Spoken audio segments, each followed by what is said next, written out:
Welcome into Bucs Insider Live, presented by Verizon. Casey Phillips here with senior writer and editor Scott Smith, and we have a playoff game to talk about. Yes, sir. Our favorite time of year. We know you probably have plenty of questions for us, so if you want to send those in, do it underneath our live video on Facebook in the comments section. For now, let's dive a little bit into last week's game, which feels kind of obsolete at this point in some ways, of where it almost felt like a preseason game of let our starters get a little work, pull them out, try not to get hurt going into the playoffs. So what do you feel like the takeaways are that you can glean from a game like that is a little unconventional? Not much. Yes. Not much. But I think you can take away that I think what Coach Bowles wanted to do by playing the starters for most or all of the first half, depending on who they were, was to keep them sort of in the momentum. Like the Week 17 game had been pretty good, especially on offense, and so I think he didn't want them to rest for 2 weeks and just not, stay in sort of that game mode, but he also wanted to reduce the injury of risk as much, the risk of injury as much as possible. And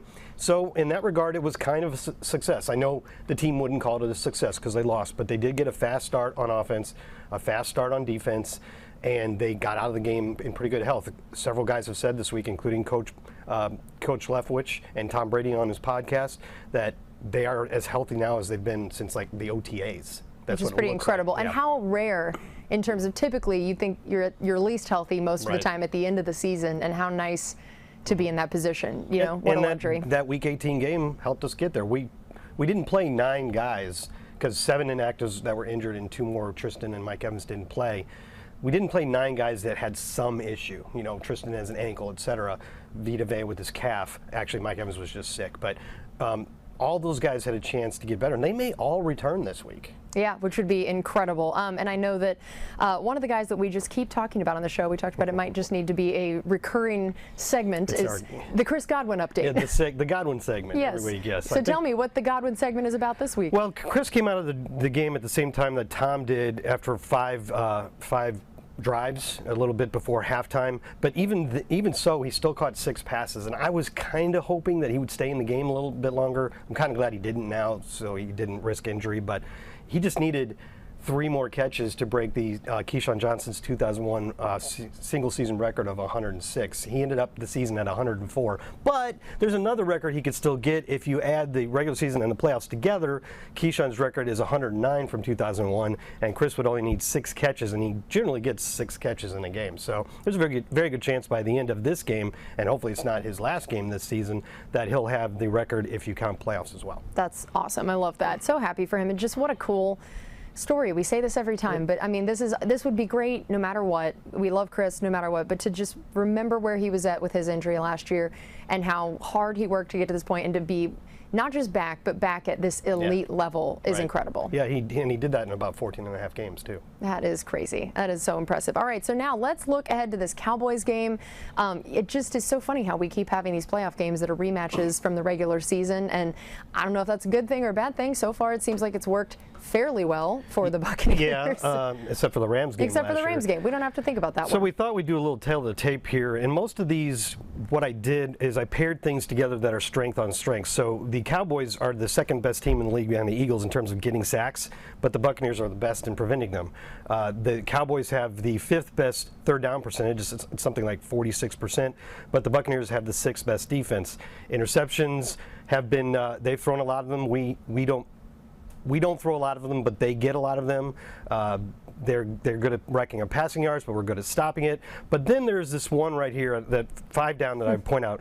The Cowboys have the best red zone offense in the league in terms of touchdown efficiency. It's something like 71%, and that's been a real struggle for the Buccaneers this year. Wow. So that's an area where it's not strength on strength, and I just wanted to bring it up to say this is going to be a critical part of the ballgame. When we beat them 19-3 in Week 1, they didn't get into the red zone. So that would be a good way to take care of that problem. Right. But I don't think that you can count on that happening, since they've the highest scoring team in the league over the last 8 weeks. So if it's a bit of a shootout, or it's tight at the end, how well the Buccaneers defense can hold off the Cowboys in the red zone could be key. And part of that is Ezekiel Elliott is fantastic around the goal line. Yep.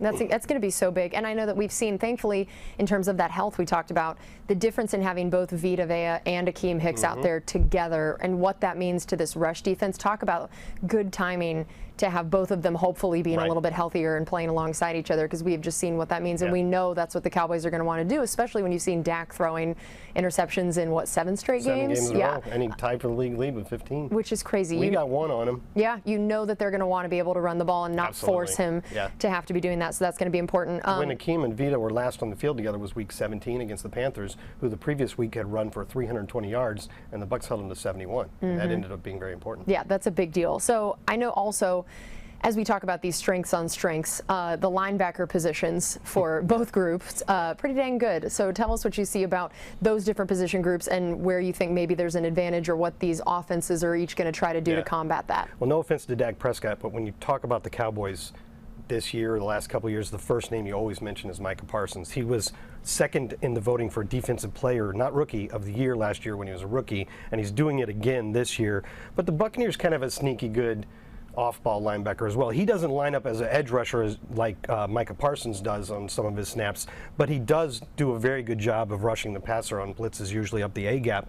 And as you can see, in the 2 games that the Bucs have played since Micah Parsons joined the Cowboys, they both done a lot. Look at that. Lots of tackles. Both of them have 2 sacks. Both of them have tackles for losses, quarterback hits. They've both broken up a pass. So I think Parsons gets a lot more attention than Devin White, but both of these defenses have a guy in the middle that can affect the game in a lot of ways, including rushing the passer. Yeah, that's going to be so interesting to see. And so now looking at that, this our one question we got, I'm sure you will not be surprised, is any update on Ryan Jensen's availability? We know that the Bucs offensive line is going to have their work cut out for them against that Cowboys defensive front. So first of all, what is the overall health situation? As we saw, Robert Hainsey left, but Donovan Smith didn't play. Tristan just kind of sat out. How does everybody look? How does everybody feel? What are our thoughts on Well, like I was Jensen? talking about all those guys, I think Donovan and Tristan are considered to be, definitely trending in the right direction. They're part of that group that they were talking about everybody possibly practicing today. They had a walkthrough yesterday because the schedule's pushed forward by a day, so the Bucs didn't have to put out an injury report. So we don't officially know if those guys would be full go or limited or what, but I can just tell you the vibe around the building is very good about all the guys who've been working through injuries. So you're probably going to be fine on the tackles, but Robert Hainsey left that game with a hamstring injury, and Coach Bowles said on Monday that it was sore, but they didn't yet know the severity of it. So what a story it would be if Robert Hainsey can't go, but look who's back. Look who happens to be here. The NFC's Pro Bowl center. Hey, just do you not always have Pro Bowls as the backup to come in? Yeah, that's now, ridiculous. There has been no indication by Coach Bowles, every time he's asked about it, obviously, that this is definitely going to happen. And I wouldn't bet on it, to be quite honest with you, but it's not been dismissed as a possibility. Right. And then you wonder, boy, he hasn't played a game in a year. He hasn't practiced. He's practiced the last couple weeks, but he didn't do anything all season. Is he going to be able to step in there and be full Ryan Jensen Pro Bowl form? I mean, maybe. Maybe. You can't. It's hard to be sure. It's hard to bank on that. Yeah, absolutely. He does not have to be activated this week, but if the playoffs continue, if he's going to play, he'd have to be activated in the first couple days of next week, because after that the window closes and he just reverts to IR. Which theoretically either means they just figured there's no harm in activating him, give it a shot, or as we've seen, it means that they had an idea that maybe he would be ready to go by the end of that 21-day window. Yeah. That's always the interesting thing, is maybe they just were like, whatever, it's playoffs, just activate him. Because otherwise you're just leaving him on IR anyway. Right, so there's you can no get him harm. out there. They said when this first started that they consider this part of his rehab process. So it's possible that that's all that this becomes, but you never know. And either way, that's going to be good to be getting him back on the right track. So for you, we talked a little bit about these linebackers and some of those stats that you showed up there, but what would you say are going to be some of just the biggest keys in this game and the way these teams match up? Is we looked at who they might get a chance to play, are we happy about this matchup? Are we worried about this matchup? What do you see about these two teams and where their strengths and weaknesses match up? Well, it's the playoffs, so you're going to be playing somebody good.